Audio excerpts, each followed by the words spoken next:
देखो, आज हम लोग पढ़ेंगे राज्यसभा के बारे में। हमने पढ़ लिया है अनुच्छेद कितने में, 80 में। आज हमको अनुच्छेद 81 पढ़ना है, ठीक है। अनुच्छेद 81 में हमें लोकसभा के बारे में पढ़ना है। इसके अलावा संसद में भी हम संसद का पढ़ चुके हैं 79 में, ठीक है।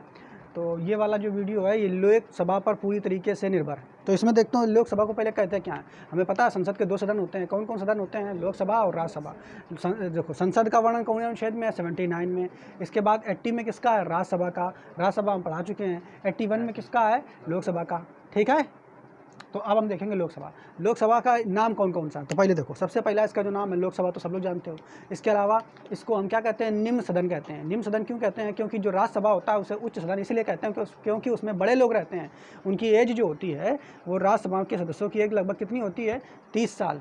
30 साल से ऊपर हो तभी आप राज्यसभा के सदस्य बन सकते हो, जबकि लोकसभा के सदस्यों की जो एज होती है वो 25 साल होनी चाहिए, कम से कम 25 साल से ऊपर हो तभी आप लोकसभा के सदस्य बन सकते हो। इसलिए राज्यसभा को हम उच्च सदन कहते हैं, जबकि इसको निम्न सदन कहते हैं। ऐसा भी समझ सकते हैं, इसको निम्न सदन इसलिए कहते हैं क्योंकि राज्यसभा में पढ़े लिखे लोग होते हैं, और पढ़े लिखे जो लोग होते हैं वे ऊँचे होते हैं, उनका दर्जा ऊँचा होता है। जो अनपढ़ होते हैं उनका दर्जा नीचा होता है। तो राज्यसभा में सब पढ़े लिखे किसी न किसी क्षेत्र में विद्वान होते हैं, इसलिए उसको हम उच्च सदन कहते हैं। जबकि इसमें उतने विद्वान नहीं होते हैं, पढ़े लिखे ना हो तब भी कोई दिक्कत नहीं है, नेता बन जाओगे, आ जाओगे तुम लोकसभा में, ठीक है। तो लोकसभा के जो सदस्य, लोकसभा को हम क्या कहते हैं? निम्न सदन। इसके अलावा इस सदन को हम जनता का सदन भी कहते हैं। जनता का सदन क्यों कहते हैं? क्योंकि इस सदन के जितने भी सांसद होते हैं उनको जनता जो है वो चुन करके भेजती है, तो इसलिए इसको जनता का सदन भी कहते हैं। इसके अलावा इसको हम क्या कहते हैं? प्रथम सदन कहते हैं। प्रथम सदन क्यों कहते हैं? क्योंकि जनता डायरेक्ट इनमें सदस्यों को चुन करके भेजती है, ठीक है। जनता के प्रतिनिधि किसमें होते हैं? तो लोकसभा में। जबकि राज्यसभा में जो होते हैं वो लोकसभा द्वारा चुने गए सांसदों, हमने क्या बताया, जबकि राज्यसभा में जो सदस्य होते हैं तो लोकसभा में जो सांसद हैं उनके द्वारा इनडायरेक्टली रूप से चुने जाते हैं, तो इसलिए इसको हम प्रथम सदन भी कहते हैं। इसके अलावा इसका और अस्थायी सदन भी कहते हैं। अस्थायी क्यों कहते हैं? क्योंकि इसका जो चुनाव होता है हर 5 वर्ष में जरूर होना ही होना होता है, और 5 वर्ष में एक बार में सब निकल जाते हैं, अब फिर नए भरे जाते हैं, समझ रहे हो कि नहीं? इसलिए यह अस्थायी है। जबकि तुम्हारा जो राज्यसभा है वो कैसा है? स्थायी। इसको हम प्रत्यक्ष सदन भी कह सकते हैं। प्रत्यक्ष क्यों कहेंगे? क्योंकि भैया इसमें चुनाव जो होता है वो प्रत्यक्ष पद्धति के द्वारा ही होता है, डायरेक्ट जनता चुन करके भेजती है, इसलिए इसको प्रत्यक्ष सदन भी कहते हैं। इसको बहुत सारे नाम है, तो आप ये हमने आप इनके नाम बता दिए। अब इसमें क्या पढ़ेंगे? संरचना, ठीक है। संरचना में क्या देखेंगे कि इसमें सीटों का आवंटन किस प्रकार किया गया है, जैसे कि हमने राज्यसभा में पढ़ा था। तो राज्यसभा में हमने आपको बताया था जिस तरीके सीटें होती हैं, ठीक है, ऐसे इसमें भी सीटें होती हैं। अधिकतम सीटों की संख्या कितनी है यहाँ पे? जैसे हमने राज्यसभा में बताई थी, अधिकतम सीटों की संख्या कितनी थी? 250, 250। लेकिन वर्तमान समय में कितनी है? 245। तो क्वेश्चन कैसे भी कर सकता है, हमें पता होना चाहिए ये पूरा संरचना क्या है। उस तरीके से अगर इसमें भी देखो तो हम आपको जनरली अभी तक शुरू से जब आपको पॉलिटी पढ़ा रहे होंगे तो जनरली आपको क्या बताते हैं? सीटें कितनी हैं? 545। तो आपको ध्यान हो गया होगा 545। लेकिन यहाँ देखो तो यहाँ कुछ अलग अंतर है। तो यहाँ देखो जनरली जो सीटें, अधिकतम सीटों की संख्या कितनी है? 552। अधिकतम टोटल सीटें कितनी है? 552। लेकिन वर्तमान समय में कितने लोग बैठे हैं? 545। वर्तमान समय में 545 लोग हैं, बाकी सीटें खाली हैं, ठीक। तो भी खाली कहाँ रह जाती हैं ये भी हम देखेंगे, क्यों खाली रह जाती हैं ये भी हम समझेंगे। तो टोटल यानी बैठने के लिए जो क्षमता है अधिकतम है वो कितनी है? 552। तो 552 सीटों की संख्या है। अब इसमें आवंटन किस तरीके से होता है ये देखिए। तो दो तो तुम जानते ही हो कि हमने आपको पढ़ाया है, राष्ट्रपति जो है लोकसभा में 2 लोगों का मनोनयन करता है। मनोनयन का मतलब अपनी मन से बुला लेगा, आ जाओ तुम लोग, तुम आ जाओ।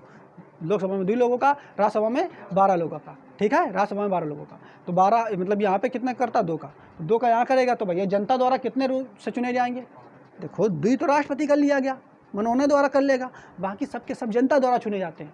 तो प्रत्यक्ष रूप से जनता द्वारा कितने चुन करके आएंगे? 550। कितने लोग चुन के आएंगे? 550, ठीक है। अब इन 550 में फिर बंटवारा किया गया है। क्या बंटवारा किया गया है?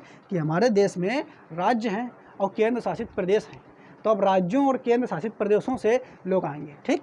तो राज्यों से देखो कितना बंटवारा किया गया है? 530 लोगों का। यानी राज्य से कितने सांसद आएंगे? जो हमारे भारत में राज्य है, कुल 28 राज्य हैं, ठीक है, उसमें से कितने लोग आएंगे? 530। राज्यों से 530 अधिकतम आ सकते हैं, जबकि केंद्र शासित प्रदेशों से कितने आएंगे? 20। कितने आएंगे? 20। तो यहाँ पे आप समझिए टोटल 552 में 550 जो है वो हमारा कहाँ से आएगा? जनता के द्वारा चुने जाएंगे। जबकि 2 लोगों का राष्ट्रपति मनोनयन करेगा, और जनता के द्वारा चुने जाएंगे उसमें भी 2 कैटेगरी हैं कि राज्यों के द्वारा कितने आएंगे, केंद्र शासित प्रदेशों के द्वारा कितने आएंगे। तो राज्यों के द्वारा 530 आएंगे और केंद्र शासित प्रदेश द्वारा 20 आएंगे। तो राज्यों के द्वारा तो पूरे के पूरे आ जाते हैं चुन करके, 530 के 530 आ जाते हैं। जबकि केंद्र शासित प्रदेश जो हैं वहाँ से पूरे नहीं आ पाते। कितने आ पाते हैं? 13। ठीक है, क्योंकि ये जो आवंटन है, सीटों का आवंटन, ये जनसंख्या के आधार पर होता है। ये पिछली वीडियो में भी हमने आपको बताया था। तो यहाँ से केंद्र शासित प्रदेशों से केवल 20 की जगह 13 ही आ जाते हैं। तो इस तरीके के अगर देखोगे तो यहाँ जो पूरे नहीं आ पा रहे, 7 कम हो जा रहा है, तो वही 552 में 7 घटा देंगे तो 545 बचेगा कि नहीं? तो वही है। तो 530 कहाँ से आते हैं वर्तमान समय में? 530 तो राज्यों से आ गए, 13 कहाँ से आ गए? केंद्र शासित प्रदेशों से। 2 तुम्हारे मनोनयन द्वारा, और टोटल जोड़ोगे तो टोटल वर्तमान समय में लोकसभा में सदस्य कितने हैं? 545। तो कैसे भी प्रश्न अगर आपसे पूछे तो आप बता लोगे। आपसे पूछेगा कि लोकसभा में अधिकतम सीटों की संख्या कितनी है, अधिकतम कितनी हो सकती है? तो 552। वर्तमान समय में लोकसभा में कितने अधिकतम सदस्य हैं या सीटें हैं? तो 545। ये कहेगा लोकसभा में जो राज्यों से कितने सांसद जो है वो निर्वाचित होकर के आते हैं या चुनाव चुन करके आते हैं। तो कितने चुन करके आते हैं? 500। केंद्र शासित प्रदेशों से कितने अधिकतम चुने जा सकते हैं? कितने? 20। लेकिन वर्तमान समय में कितने चुन करके आते हैं? 13। तो कैसा भी प्रश्न आपसे पूछेगा तो आप बता लोगे। संरचना आपको समझ में आ गई। तुरंत आप याद रखोगे 552 टोटल है, 552 में 550 राज्यों से। ठीक है, इधर 550 मत करके आएंगे। ठीक है, जनता द्वारा चुने जाएंगे। और 2 जो है तुम्हारे कहाँ से आएंगे? राष्ट्रपति के द्वारा। इसके अलावा 550 फिर बांट देंगे, 530 और केवल 20 है। तो 530 कहाँ से आएंगे? राज्यों से। और 20 कहाँ से आएंगे? केंद्र शासित प्रदेशों से। 530 के 530 आ जाते हैं पूरे, लेकिन 20 नहीं आ पाते हैं। कितने आते हैं? 13। और कुल मिला देंगे तो 545। तो सीटों का आवंटन आपको समझ में आ गया लोकसभा में। क्लियर? अब इसके बाद देखेंगे सदस्यों का चयन कैसे किया जाता है। ठीक है, तो सदस्यों का जो चयन है यहाँ पर डायरेक्ट चुनाव होते हैं। सांसद के जो चुनाव होते हैं वो डायरेक्ट होते हैं। जनता डायरेक्ट वोट देने जाती है। तुम्हारे क्षेत्र से खड़ा हो जाएगा, एक का 3-4 खड़े होते हैं। अब उसमें वोट देना पड़ता है कौन जीतेगा। ठीक है, अब तुम एक हाथी की तरफ से खड़ा हो गया, एक कमल की तरफ से खड़ा हो गया है, बीजेपी की तरफ, अलग अलग चीज़ों से खड़े हो जाएंगे। कोई कांग्रेस की तरफ से खड़ा हो गया। अब तुम्हें जो प्रत्याशी अच्छा लग रहा है उसको वोट दिए जाएंगे। अब सब लोग वोट देते हैं अपने अपने हिसाब से, जिसके ज़्यादा वोट आ गए वही जीत जाएगा। तो ऐसा होता है कि डायरेक्ट जनता इनको चुनती है, इसलिए इसको क्या कहते हैं? प्रत्यक्ष चुनाव पद्धति द्वारा इनका चुनाव होता है। कैसा होता है? प्रत्यक्ष चुनाव पद्धति द्वारा। इसके अलावा सार्वभौमिक मताधिकार है इसमें। सार्वभौमिक मताधिकार का मतलब सभी लोगों का मत देने का अधिकार है। यानी सभी लोग, चाहे जितना वो अमीर से अमीर हो और चाहे वो व्यक्ति गरीब से गरीब हो, वो अपना मत दे सकता है। लेकिन आपकी एज कम से कम 18 साल आप पूर्ण कर चुके हो, उसके बाद ही आप मत दे सकते हो। 18 साल आप पूरी नहीं की हो तो मत नहीं दे पाओगे। इससे पहले जो है जो एज थी वो 21 साल थी। ठीक है, बाद में इसको घटा करके 18 साल कर दिया गया है। ठीक है, इसके अलावा इसमें एक सिस्टम और है, first past the post system. First past the post system में मतलब क्या है? जैसे हमने आपको बताया था कि राष्ट्रपति का जो चुनाव होता है तो उसमें 50 + 1% वोट लाने होते हैं। अगर आप इतने ला पाओगे तभी आप राष्ट्रपति बन पाओगे। चाहे भले ही आप, हमारे 3 उम्मीदवार खड़े हुए हैं, 3 उम्मीदवारों में अगर किसी ने एक उम्मीदवार 4 खड़े हो गए, एक 48% ले आया। ठीक है, एक उससे कुछ कम ले आया, एक 47% ले आया। ठीक है, ऐसे जोड़ लेंगे तो कितना हो गया? और बाकी बचेगा, कितना बचेगा? 48 और दूना कितना होता है? 96, 95 और 5 और ले आया। ठीक है, ऐसे ले आया। तो इसमें जो है ये व्यक्ति, 3 व्यक्ति में जो ये तुम्हारा 48 सबसे ज़्यादा लाया, ये नहीं जीतेगा, क्योंकि इसका 50 + 1% नंबर है ही नहीं। अगर 50 + 1% नंबर होता है तभी वो जीतता। तो दोबारा फिर मतगणना कराई जाती है, उसमें राष्ट्रपति में कराई जाती है कि नहीं? लेकिन इसमें ऐसा नहीं। इसमें क्या है? जौन सबसे ज़्यादा लड़के आ जाए। ठीक है, चाहे वो कितना, मान लो 10 खड़े हैं और 10 में जौन सबसे ज़्यादा लड़के आए, जो सबसे पहले लाएगा, सबसे ज़्यादा लाएगा, first past the post system, जो सबसे पहले ज़्यादा नंबर लाएगा उसी को जो है जिता दिया जाएगा। ठीक है, तो ये वाला इसमें सिस्टम होता है। तो आप समझ गए कि सदस्यों का चयन किस प्रकार होता है। तो बिल्कुल आपको ये तो सब लोग इससे परिचित हैं। डायरेक्ट चुनाव जनता द्वारा होता है और जनता चुन करके भेजती है। इसके अलावा इसमें योग्यता क्या है? तो योग्यता देखिए, योग्यता में आपको सबसे पहले योग्यता ये तो याद रखना है कि भारत का नागरिक होना चाहिए। लोकसभा में, राज्यसभा में ऐसा था कि भारत का नागरिक होना चाहिए तभी वो होगा। उसके अलावा आयु कितनी साल होनी चाहिए? 25 साल। ठीक, तो ये बात हमने आपको बताई थी 25 साल के लिए। क्या बताया था कि लोकसभा इसे याद कर लो, राज्यसभा इसे याद कर लो, इधर राष्ट्रपति हो जाएगा। ठीक है, तो लोकसभा में कितने? 25, राज्यसभा में 30 और राष्ट्रपति की 35। ऐसे याद कर लोगे इन लोगों को। तो लोकसभा वहाँ चल रहा है, यानी इसमें अगर आप चुनाव लड़ना चाहते हो और लोकसभा के सदस्य बनना चाहते हो तो कम से कम आपकी आयु 25 साल होनी चाहिए। इससे कम है तो आप चुनाव नहीं लड़ सकते। इसके अलावा किसी लाभ के पद पर ना हो, सरकारी नौकरी आपके पास नहीं होनी चाहिए। अगर आपके पास सरकारी नौकरी है और आप चुनाव लड़ना चाहते हो तो आप नहीं लड़ सकते हो। जब आप सरकारी नौकरी को छोड़ दोगे, त्याग पत्र दे दोगे, उसके बाद आप अगर चुनाव लड़ना चाहोगे तो आप लड़ सकते हो। इसके अलावा मानसिक रूप से स्वस्थ होना चाहिए, ये नहीं कि पागल हो, ठीक है, समझ पा रहे हो कि नहीं, पागल या दिवालिया व्यक्ति भी नहीं होना चाहिए, ये बात भी आपको याद रखनी है, ठीक है। लेकिन इसमें आपको ये बताया गया कि चौथा जो पॉइंट है वो मानसिक रूप से स्वस्थ होना चाहिए, जबकि वहाँ पे जब राज्यसभा पढ़ा रहे थे तो वो दिवालिया नहीं होना चाहिए, वहाँ पे बिल्कुल ये जिक्र नहीं था, ठीक है, क्लियर। इसके बाद तो ये 4 योग्यताएं हैं लोकसभा में का सदस्य बनने के लिए। इसके बाद हम यहाँ देखेंगे कार्यकाल कितने साल का होता है। तो कार्यकाल जनरली सब लोग जानते हो, लोकसभा में जो सदस्य जीत करके जाते हैं, जैसे बीजेपी वर्तमान समय में है, बीजेपी की सांसद बहुत ज़्यादा है, ज़्यादा का मतलब 273 से ऊपर है, ऊपर मतलब जो जीती थी 303 के करीब जीती थी, है ना, तो 273 से बहुत ज़्यादा है। तो भैया इनका जो कार्यकाल रहेगा जनरली 5 साल रहता है। लेकिन होगा क्या कि अगर मान लो ये बीच में ही इनके कोनो सांसद जो है इस्तीफा दे दे, जैसे 303 हैं अभी बीजेपी के, अब 50 लोग इस्तीफा दे दें, तो 50 लोग इस्तीफा देंगे तो 273 से कम हो जाएगा कि नहीं। और 273 से जैसे बहुमत कम, तो क्या राष्ट्रपति कहेंगे, बुलाएंगे प्रधानमंत्री की जी को कि देखो तुम्हारी जो पार्टी है उसके वोट जो है 273 जो है वो नहीं है, आप इनको जल्दी से पूरा करके दिखाइए, नहीं तो हम तुम्हारी सरकार को भंग कर देंगे, अर्थात लोकसभा को भंग कर देंगे, ठीक है, समझ पा रहे हो कि नहीं। तो अगर 273 से सीटें कम हो जाती हैं बीच में ही, तब भी राष्ट्रपति क्या कर सकता है, लोकसभा को भंग कर सकता है।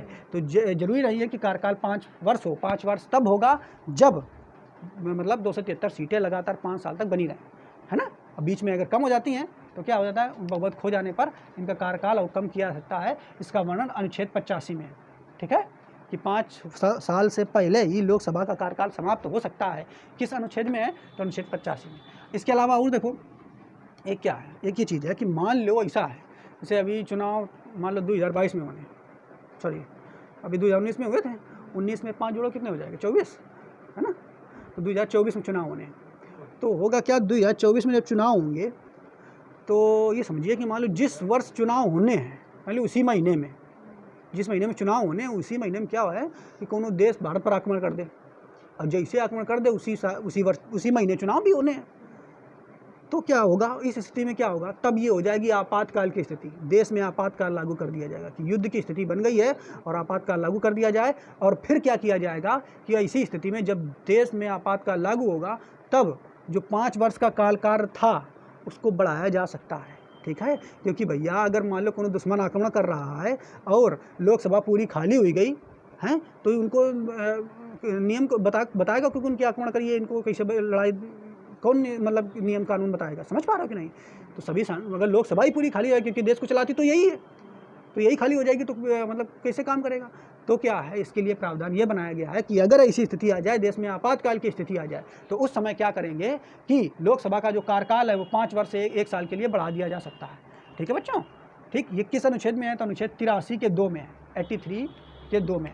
इसमें क्या बताया गया है कि अगर आपातकाल की स्थिति हो सकती है, कोनो भी राष्ट्रीय आपात, राष्ट्रपति शासन और वित्तीय आपात, कोई भी आपात अगर है, ठीक है, तो उसमें क्या है, इनमें से जनरली जो है राष्ट्रीय आपात में ही बढ़ाया सकता है। ये तो राष्ट्रपति शासन तो राज्यों में लगता है, और वित्तीय आपात में भी कभी कभी, तो ये तो आया ही नहीं भारत में कभी वित्तीय आपात अभी तक, है ना।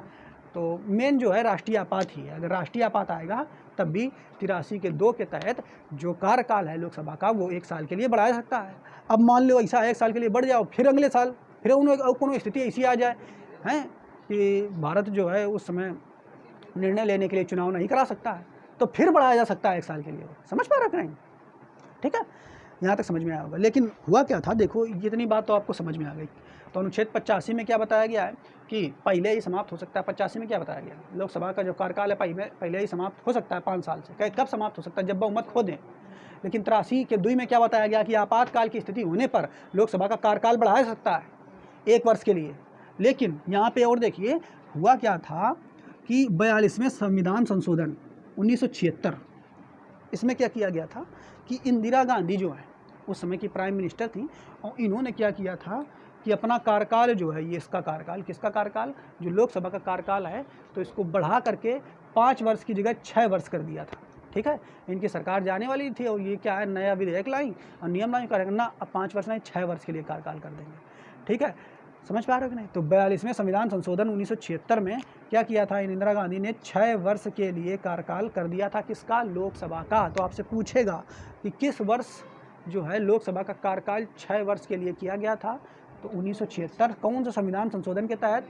42वें संविधान। इसके बाद देखो इन्होंने क्या किया था, इस समय आपातकाल की स्थिति लगा दी थी। जरूरी नहीं था तब भी आपातकाल लगा दिया था इंदिरा गांधी ने, क्योंकि हमारी सरकार चली न जाए, समझ रहे हो कि नहीं। तो आपातकाल की स्थिति में हमने आपको पढ़ाया है कि आपातकाल की स्थिति अगर होगी तो आपसे सारे मूल अधिकार छीन लिए जाएंगे, बस 2 मूल अधिकारों को छोड़ करके, है ना।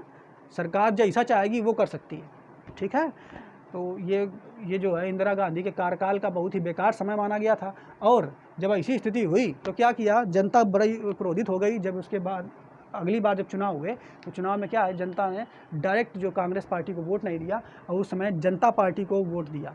जनता पार्टी जो है वर्तमान समय में बीजेपी के रूप में है, और इस बीजेपी का ये कह सकते हैं बना हुआ। तो पहली बार का क्या हुआ था कि 1977 में 1977, ठीक है, पहली बार गैर कांग्रेसी सरकार बनी थी। मतलब जब से देश आज़ाद हुआ तब से कांग्रेस की सरकार बन रही थी, लेकिन ये इंदिरा गांधी ये गड़बड़ कर दी है आकर के, है ना। आपातकाल की स्थिति लगा दी, जरूरी नहीं था तब भी आपातकाल की स्थिति लगा दी। तो जनता भड़क गई और जनता ने क्या किया, सीधा उनको वोट नहीं दिया, सीधा कांग्रेस को हरा दिया। और फिर क्या हुआ, 1970 में जनता पार्टी आई, और जनता पार्टी की गैर कांग्रेसी सरकार पहली जो बनी थी वो कौन थी, जनता पार्टी। और उसमें जो प्रधानमंत्री बने थे वो कौन थे, मोरारजी देसाई। और जब मोरारजी देसाई आए तो फिर से इन्होंने देखा, अरे तो एक तरीके से देखा जाए 42वें संविधान संशोधन में इन्होंने बहुत सारे नियम बदल दिए थे, इतने नए नियम लागू कर दिए थे कि इन्होंने, इंदिरा गांधी ने, कि इसको 42वें संविधान संशोधन को लघु संविधान की संज्ञा भी दी जाती है, छोटा संविधान, है ना। इतने नए नियम लागू कर दिए थे जो इनके पार्टी के लिए सही हो, वो वाले नियम, ठीक है। तब फिर 44वें संविधान संशोधन, फिर क्या, मोरारजी देसाई जैसे आए तो इन्होंने जितने नए नियम लगाए थे, क्या किया मोरारजी देसाई ने, पुनः फिर से 44वें संविधान संशोधन में ये जो कार्यकाल है पुनः 5 वर्ष किया था। किसने किया था, मोरारजी देसाई ने। और जितने इन्होंने लगभग नियम बनाए थे, ठीक है, तो उन नियमों को क्या किया था इन्होंने, 44वें संविधान संशोधन के तहत लगभग हटा दिए थे, ठीक है। क्लियर, अब यहाँ तक आपको समझ में आ गया था। अब आगे देखेंगे लोकसभा अध्यक्ष। तो देखो हमने क्या बताया था, लोकसभा का अध्यक्ष होता है। अध्यक्ष क्या करता है कि लोकसभा में जितने लोग हैं उनको संबोधित करेगा, ठीक है। कोई प्रश्न पूछना चाहता है तो कहेगा चलो भैया खड़े हो, तुम पूछो, तुम्हें क्या पूछना है। तो लोकसभा के सदस्यों को, जितने भी सदस्य हैं उनको संबोधित करना, उनको बिठाना, ये कार्य करता है, ठीक है, या ये अध्यक्षता करना। तो लोकसभा अध्यक्ष का काम ये होता है। जबकि इसी तरीके का पद राज्यसभा में भी है, लेकिन वहाँ पे राज्यसभा में उसको हम राज्यसभा अध्यक्ष नहीं कहते हैं, क्या कहते हैं उसको, राज्यसभा का सभापति। क्लियर, ये बात भी आपको याद रखना है, ठीक है। तो लेकिन, और ये भी हमने आपको बताया था कि राज्यसभा का जो सभापति होता है वो उपराष्ट्रपति होते हैं, और उपराष्ट्रपति राज्यसभा के सदस्य नहीं होते हैं। जबकि यहाँ पे जो देखोगे लोकसभा का जो अध्यक्ष होता है, तो लोकसभा का जो अध्यक्ष होता है ये कैसे चुना जाता है, तो डायरेक्ट जो लोकसभा में जितने सांसद आए हैं वही क्या है, उनमें से कोई एक चुन लिया जाता है। वही मतलब चुन लेंगे अपने लोकसभा अध्यक्ष को। और कब चुनते हैं, जैसे ही पहली बैठक होती है लोकसभा की, उसी में तुरंत चुन लिया जाता है पहली बैठक में। क्लियर, समझ रहे हो। जबकि इसका वर्णन किस में है तो इसको भी आप याद कर लोगे, अनुच्छेद 93 से 97 में लोकसभा के अध्यक्ष का वर्णन है, ठीक है, समझ पाए। और उपाध्यक्ष को भी यही चुन लिया जाता है, लोकसभा अध्यक्ष और लोकसभा उपाध्यक्ष। उपाध्यक्ष क्या होता है कि अध्यक्ष मान लो कोनो दिन ना हो तो उनकी जगह पर उपाध्यक्ष काम करें आकर के, ठीक है। अच्छा, इसके बाद देखो शक्तियाँ किसकी दी गई हैं, लोकसभा अध्यक्ष की। तो शक्तियाँ क्या क्या है लोकसभा अध्यक्ष के पास, ये देखो। पहली शक्ति है, किसी विधेयक को धन विधेयक लोकसभा अध्यक्ष ही घोषित करता है, ठीक है। मतलब कोई विधेयक अगर आता है तो उसको धन विधेयक कौन बनाएगा, अभी विधेयक देगी, ये सब हम आपको बाद में पढ़ाएंगे, लेकिन आप ये समझ लो कोई भी विधेयक आएगा कानून यानी, तो उसको धन विधेयक कौन बनाता है, लोकसभा अध्यक्ष। समझ पा रहे हो कि नहीं। इसके अलावा अनुच्छेद 108, ये बहुत बार एग्जाम में ये भी पूछा गया है, अनुच्छेद 108 के तहत संयुक्त बैठक की अध्यक्षता कौन करता है। तो संयुक्त बैठक का है ये समझो। तो देखो जब संसद के सत्र चलते हैं, सत्र का मतलब समझते हो, जैसे देखो संसद भवन में, लोकसभा में सांसद तो अलग अलग क्षेत्र से चुन करके आए हैं, कौनो कानपुर से गया है, कौनो इलाहाबाद से गया है, कौन से गया है, अलग अलग क्षेत्रों से सांसद चुन के आए, यही देश का विकास करेंगे। तो भैया जरूरी थोड़ा है कि ये सभी अलग अलग क्षेत्रों से आए तो सब सांसद में बैठे रहेंगे, संसद भवन में बैठे रहेंगे, ऐसे तो है नहीं। भैया अपने अपने क्षेत्र में रहेंगे, ये सब क्या करेंगे, अपने क्षेत्र में रह करके विकास कार्य करेंगे।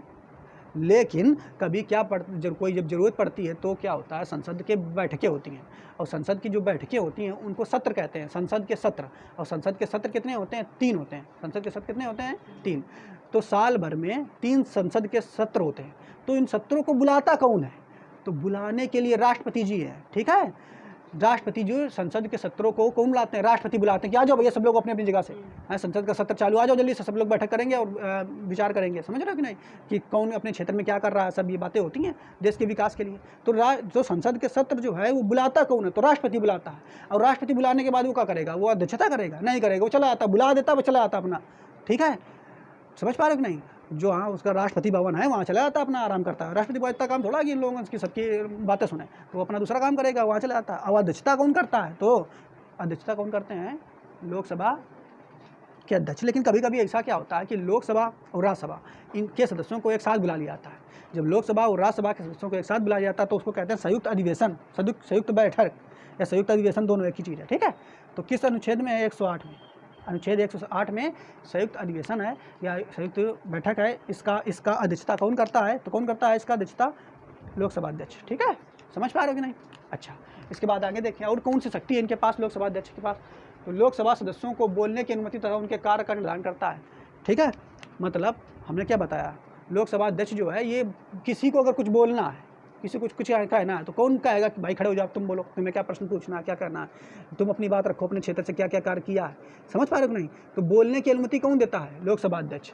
और ये कोई कार्य करने के लिए, मान लो किसी क्षेत्र के लिए कोई कार्य करने के लिए दिया गया तो ये भी इसका निर्धारण कौन करते हैं? लोकसभा अध्यक्ष। ठीक है, इसके अलावा किसी, अब यहाँ पे देखिए, मान लो कोनो नया नियम विधेयक बनाया गया, अब कुछ लोग उस विधेयक के पक्ष में हैं और कुछ लोग उस विधेयक के विपक्ष में हैं। जैसे मान लो एक विधेयक नया ला दिया गया कि सब एक कोरोना काल में हाई स्कूल इंटर वाले बगैर परीक्षा दिए पास हो गए, तो एक नया नियम ला दिया गया लोकसभा में कि जिस तरीके से 2021 में सब विद्यार्थी बिना पेपर दिए पास हो गए थे, ऐसे ही अगले वर्षों में भी यही होना चाहिए, सभी विद्यार्थियों को बिना पेपर दिए ही पास करना चाहिए। तो ये विधेयक अगर लाया गया है ना, तो कुछ लोग हाँ करेंगे, कुछ लोग ना करेंगे। अब ऐसा स्थिति हो जाए कि जितने लोग हाँ करेंगे उतने ही लोग ना कर दें, है ना, बराबर बराबर स्थिति हो जाए, तब फिर क्या होगा? तब वोट, अंतिम वोट कौन देगा? लोकसभा अध्यक्ष। और ये वोट जिसकी तरफ डाल देगा, हाँ वाले की तरफ या ना वाले की तरफ, वही बात मानी जाएगी। समझ पा रहे हो कि नहीं? तो यही बात इसमें लिखा हुआ है कि किसी बहुमत पर बराबर मत होने पर निर्णायक मत किसका होता है? लोकसभा अध्यक्ष का होता है। क्लियर? इसके बाद देखो, लोकसभा अध्यक्ष की अनुपस्थिति पर, अब भैया लोकसभा अध्यक्ष अगर अनुपस्थित हैं तो कौन उनकी जगह कार्य करेगा? सिंपल सी बात है, जो उनसे नीचे पद होगा, लोकसभा उपाध्यक्ष। लेकिन कभी अगर ऐसी स्थिति हो जाए कि लोकसभा अध्यक्ष भी ना हो और लोकसभा उपाध्यक्ष भी ना हो, है ना, लोकसभा अध्यक्ष भी ना हो, उपाध्यक्ष भी ना हो। देखो अच्छा, इधर हमने क्या बताया, हाँ, कि अगर दो मतलब लोकसभा अगर अनुपस्थित हो जाता है तो उसका कार्य कौन देखेगा? लोकसभा उपाध्यक्ष। लेकिन दोनों कभी अनुपस्थित हो जाए तो क्या करेंगे? तो क्या होगा, जो उसमें लोकसभा में जितने लोग सांसद हैं उन्हीं में से किसी एक को राष्ट्रपति जी आएंगे, कहेंगे देखो तुम खड़े हो जाओ, तुम समझदार लग रहे हो, तुम आओ, अब तुम अध्यक्षता करो आकर के। समझ पा रहे हो कि नहीं? राष्ट्रपति निर्धारित करेगा, ये नहीं कि अपने बैठ बुकड़ी की तरह अपने हम जाएंगे लड़ाई हो जाए बीच में कि हम जाके अध्यक्ष बनेंगे। समझ पा रहे हो कि नहीं? तो राष्ट्रपति आएंगे, वो देखेंगे कि कौन बढ़िया लग रहा है, वो ज़्यादा समझदार है, उसको कहे तुम खड़े हो जाओ, आ जाओ, अब तुम अध्यक्षता करो आकर के। जब दोनों अनुपस्थित होंगे तो कौन होगा? उसी लोकसभा से किसी एक व्यक्ति को राष्ट्रपति जी कहेंगे आप आइए, आप जो है लोकसभा के अध्यक्ष का कार्य आज आप करिए आकर के। समझ पा रहे हो कि नहीं? कौन करेगा निर्धारण? राष्ट्रपति। ये भी आपको याद रखना है। इसके बाद हटाने की प्रक्रिया क्या है समझ लेते हैं, या त्याग पत्र क्या है। अब मान लो लोकसभा अध्यक्ष जो है, क्या होता है, लोकसभा जो होता है यहाँ पे पता है, जब कोनो नया नियम कानून लाया जाता है तो विपक्ष अलग चिल्लाता है कि नहीं बेकार बेकार बेकार है, और जो पक्ष वाले होते हैं, पक्ष वाले यानी सरकार वाले हैं, तो वो कहेंगे बहुत बढ़िया नियम कानून है, और विपक्ष वाले अलग चिल्लाएंगे। ठीक है, तो वहाँ का मार दौड़ हो जाए एक दूसरे के, कहा एक दूसरे को मारो ना लगे सीट। तो इसी मतलब वहाँ पर काफ़ी कुछ हुआ था। ये पाकिस्तान में ज़्यादा करे, अभी पाकिस्तान के संसद भवन में ये हो गया था। समझ रहे हो? नहीं, इंडिया में तो अभी नहीं है, इतने अभी गंवार नहीं है इंडिया में पाकिस्तान में ऐसा हो गया था। तो भाई जब ऐसा होता है तो क्या होता है, मान लो अब जो स्पीकर है वो बस कहते हैं साइलेंट चिल्लाता रहेगा, साइलेंट है, लेकिन सुनते नहीं है, चाहे तो साइलेंट चिल्लाते रहो। तो जब नहीं सुने तो वो कहा है लोकसभा जो अध्यक्ष है वो भी कहा गया तो हम पूरे जानवर के जानवरे बसे हैं, हम त्याग पत्र देना चाहते हैं। तो अगर ये त्याग पत्र देना चाहते हैं तो क्या होगा कि त्याग पत्र किसको देंगे? तो ये अपने छोटे, है ना, साथी यानी लोकसभा के उपाध्यक्ष को देगा। ठीक है, और मान लो लोकसभा उपाध्यक्ष अगर चाहते हैं कि हमें भी देना है तो ये अपना उसको देंगे। अब एक साथ दोनों नहीं देंगे, भैया मेन काम यही कर रहा था, अब ये वो भी गया अगर, तब तो ये उसको देगा, और जब इसको देगा तो ये इसके पद पे आ जाएगा, तब तक नया भर्ती किया जाएगा बाद में, है। ठीक है, तो ये अगर देना चाहता है तो ये लोकसभा के अध्यक्ष को देंगे, और त्यागपत्र और उपाध्यक्ष देना चाहते हैं तो अध्यक्ष को देंगे। जैसे कि राष्ट्रपति अपना त्यागपत्र उपराष्ट्रपति को देता है, वैसे ही उपराष्ट्रपति राष्ट्रपति देता है, ऐसे लोकसभा अध्यक्ष उपाध्यक्ष को देता है, और उपाध्यक्ष खुद इनको देते हैं। ठीक, अब हटाने की प्रक्रिया क्या है, तो अगर मान लो अगर मान लो ऐसा हो गया कि जो लोकसभा के सदस्य हैं जितने, वो चाह लें कि ये जो हमारा अध्यक्ष है, लोकसभा अध्यक्ष है, ये सही नहीं है, अपना कोनो मतलब है नहीं, हम लोग चाहे चिल्ला नहीं, ये बैठे बैठे बस अंगूर खाओ करे तो कहा है अगर ये चाह लें कि कोनो बोलते नहीं, तो एक हाँ फिर क्या करेंगे, इस लोकसभा को अध्यक्ष को हटाने के लिए ये लोग प्रस्ताव ले आएंगे, ठीक है, और साधारण बहुमत के द्वारा इसको हटाया जा सकता है पद से। समझ पा रहे हो कि नहीं? चलो अच्छा, तो ये आपको समझ में आ गया कि हटाने की प्रक्रिया और त्याग पत्र किसको देंगे। इसके अलावा देखो ये आरक्षण शब्द ये क्या है, ये समझते हैं। देखो जो हमारा राज्यसभा था उसमें आरक्षण की कोनो व्यवस्था नहीं थी। क्यों नहीं व्यवस्था है? क्योंकि राज्यसभा में सब पढ़े लिखे और काबिल लोग ही जा सकते हैं। समझ पा रहे हो नहीं? वो भले ही किसी भी कास्ट का क्यों कुछ ना हो, लेकिन उसमें केवल और केवल काबिल लोग जाएंगे, जो काबिल होगा केवल वही जा सकता है। जबकि लोकसभा में क्या है, इसमें आरक्षण दिया गया है। आरक्षण क्या दिया गया है कि इसमें भैया चाहे तुम काबिल हो चाहे ना हो, चुनाव में अगर आप जीतते हो तो आप क्या है पहुंच सकते हो।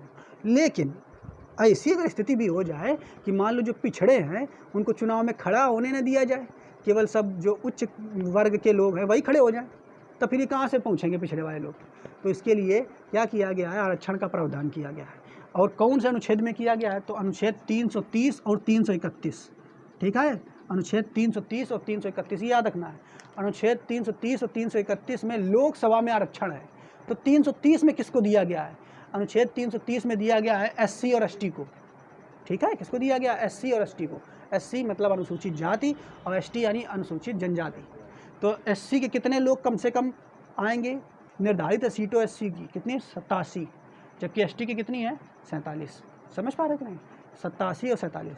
जबकि जो 331 में है इसमें एंग्लो इंडियन का निर्धारण है, ठीक है। एंग्लो इंडियन कौन? वैसे अंग्रेज जो अब भारतीय हो चुके हैं, इसके बारे में भी हमने आपको बताया था पहले, ठीक है। वैसे अंग्रेज जो अब भारतीय हो चुके हैं तो उनके लिए भी इसमें इनका निर्धारण है एंग्लो इंडियन का, ठीक है, क्लियर। इसके बाद देखेंगे लोकसभा कुछ विशेष पॉइंट इसके और हैं, वो देख लेते हैं। तो जैसे ये देखो, लोकसभा जो होती है, लोकसभा का मतलब क्या है? लोकसभा में सांसद ही चुन करके जानते हैं और यही सरकार बनाते हैं। 273 सीटें जिसके पास होंगी वही पार्टी सरकार बना लेगी, और सरकार बनाएगी तो जो मेन सरकार होती है किसको कहते हैं? मंत्रिपरिषद को तो कहते हैं। तो भैया मंत्रिपरिषद में जो नया नियम कानून लाएंगे यही लोग लाते हैं। अब दोनों गलत नियम लाएंगे, कानून लाएंगे, तो ये भैया उत्तरदायी किसके प्रति होंगे? तो लोकसभा के प्रति उत्तरदायी होंगे। समझ पा रहे हो कि नहीं? जबकि अगर हम कहीं नहीं, लोकसभा के प्रति उत्तरदायी तो होते हैं, किस रूप में होते हैं? तो सामूहिक रूप से किसके प्रति उत्तरदायी होते हैं? लोकसभा के प्रति। जबकि व्यक्तिगत रूप से किसके प्रति उत्तरदायी होते हैं? सब व्यक्तिगत रूप से, मतलब कौन एक मंत्री व्यक्तिगत रूप से है, ये सब पूरे किसके प्रति उत्तरदायी होते हैं? तो राष्ट्रपति के प्रति। बताया था हमने आपको। इसके बाद देखो ये 1 से 110, अनुच्छेद 110 में क्या है कि कोई भी धन विधेयक है, कोई भी अगर धन विधेयक है, धन विधेयक मतलब रुपए पैसे से जुड़ा वाला विधेयक, तो उसको सबसे पहले लोकसभा में लाना पड़ता है। अनुच्छेद 110, ठीक है, 110 में है धन विधेयक।